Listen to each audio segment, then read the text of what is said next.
Got some play here.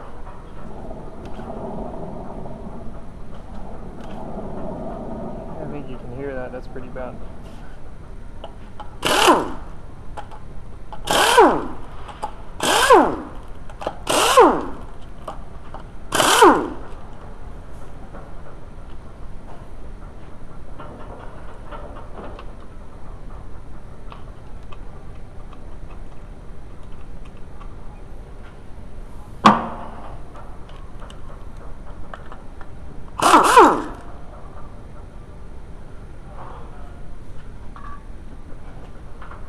It should get interesting here. It's 14.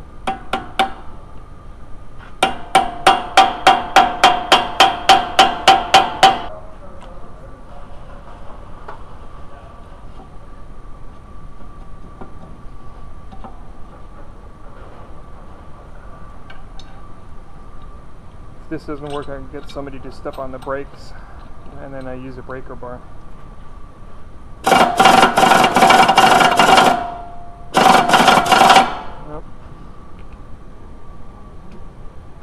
Okay.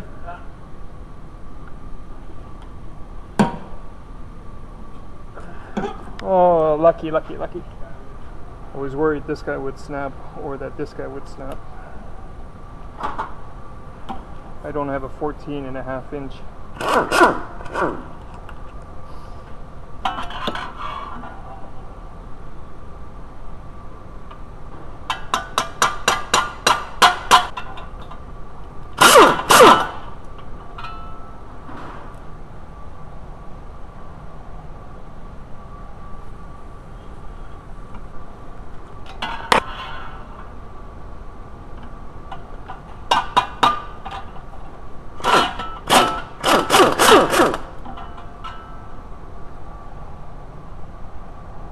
That's number 2. There should be 6 of them.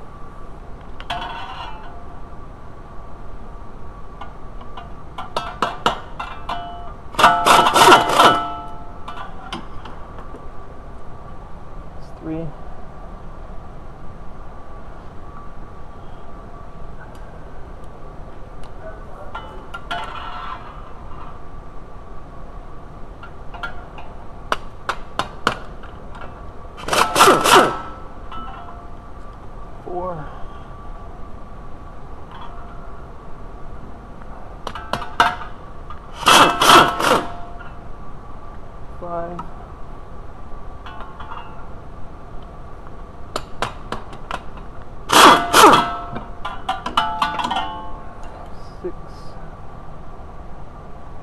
Okay, then we're going to have to take the control arm, the upper control arm bolt off, sway bar link, caliper, and disc.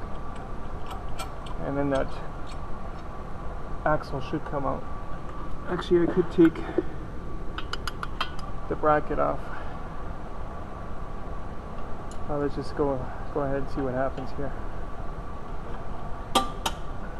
Maybe I can leave the bracket in place. As long as the disc comes off, should be good enough.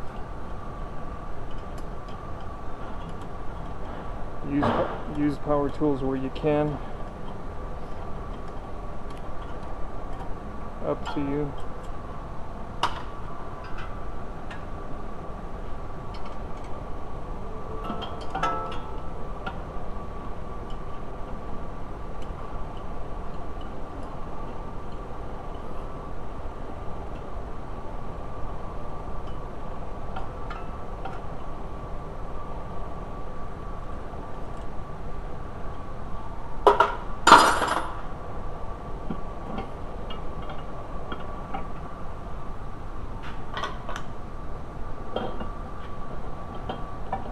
I guess it does have to come off.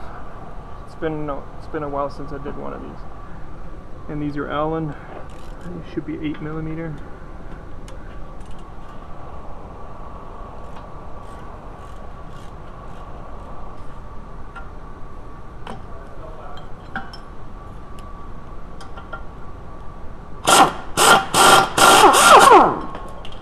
Ouch. Always wear safety glasses or video glasses.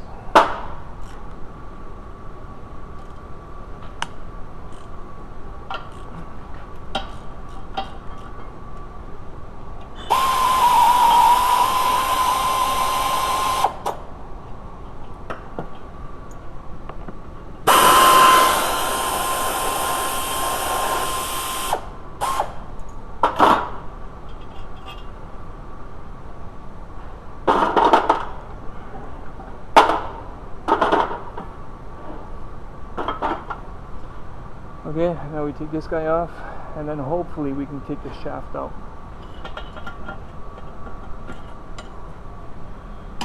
18, 19.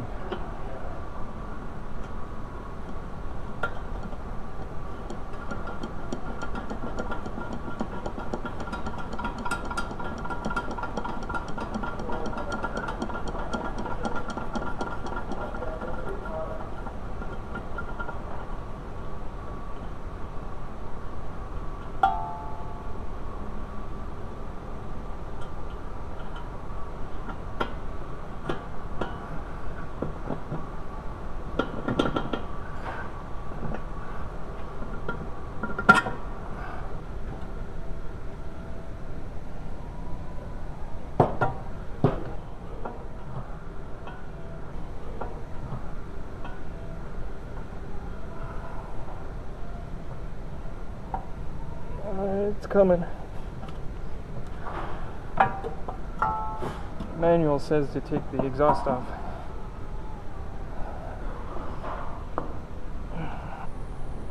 Yeah, this is a metal plate. I think it's a Schlieb product tool. 87350-12. I could be wrong, but you can make your own. Just, what is that, 6 millimeters maybe? 1/8 of an inch. Then you just need some bolts. These bolts came with the kit, and they basically just thread in where the lug nut bolts go. And you just take your gun and you work it in.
Okay, and then we just take this to the press and press this inner race off, and hopefully we can reuse the hub, because a new hub itself is close to $300, just the hub.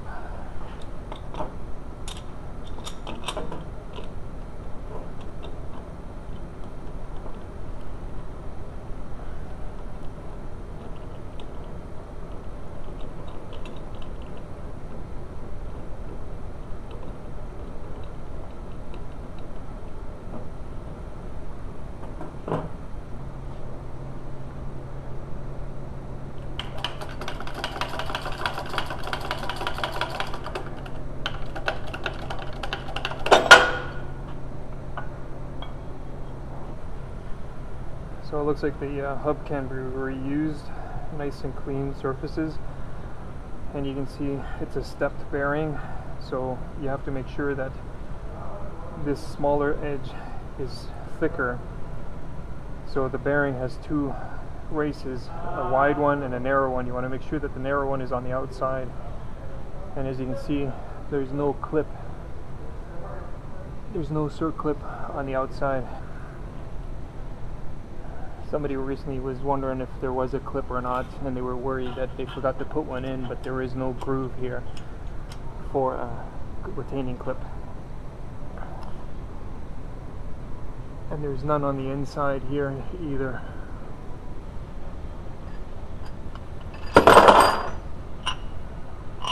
Look at this, guy's pounding the out of my tool, causing the threads to get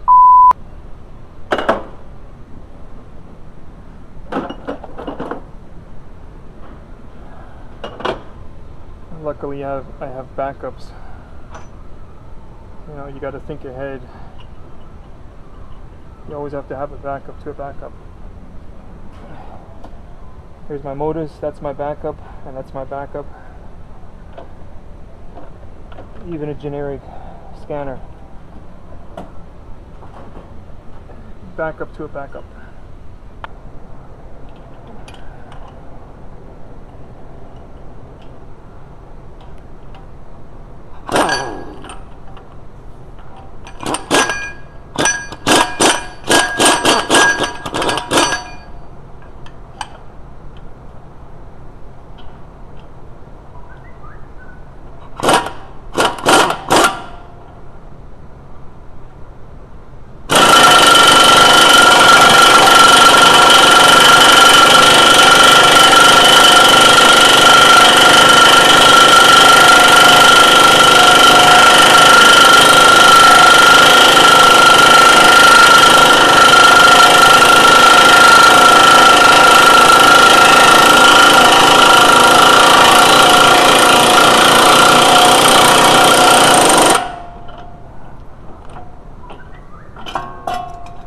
Wow.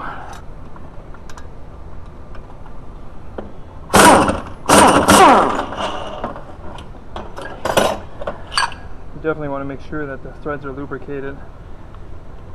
But yeah, that's the advantage of doing it on the vehicle, is it's a quicker turnaround time. If you take it all out to press it on the press, you won't damage the tool, but it takes more time.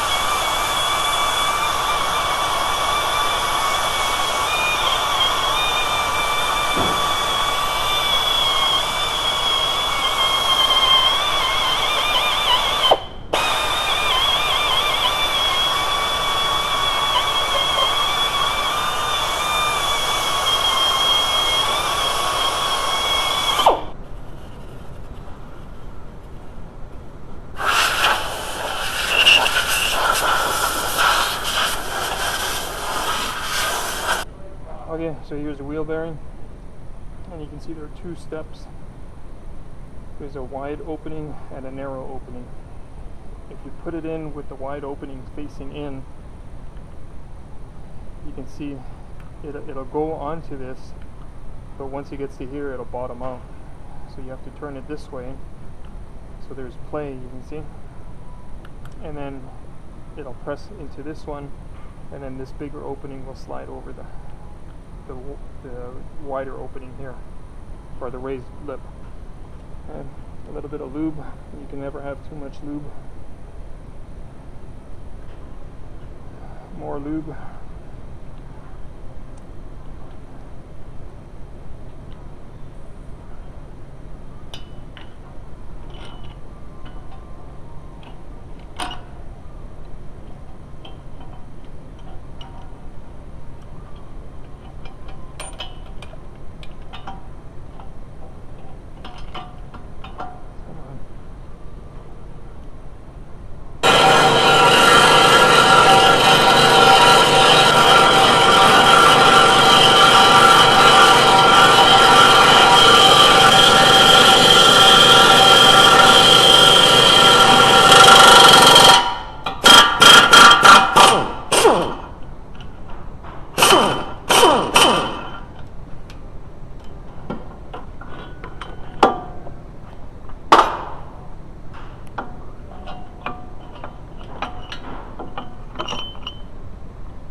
More lube. To press it in, you want to support the bearing at the back, the inner bearing.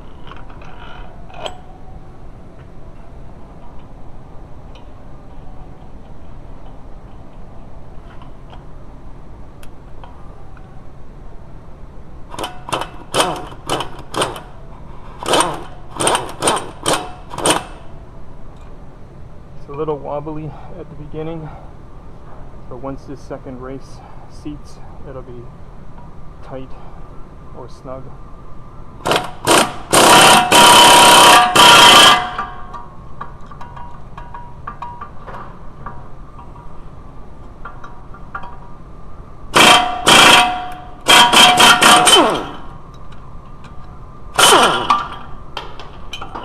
That's it. Assemble the rust and reversive removal. Nice and quiet.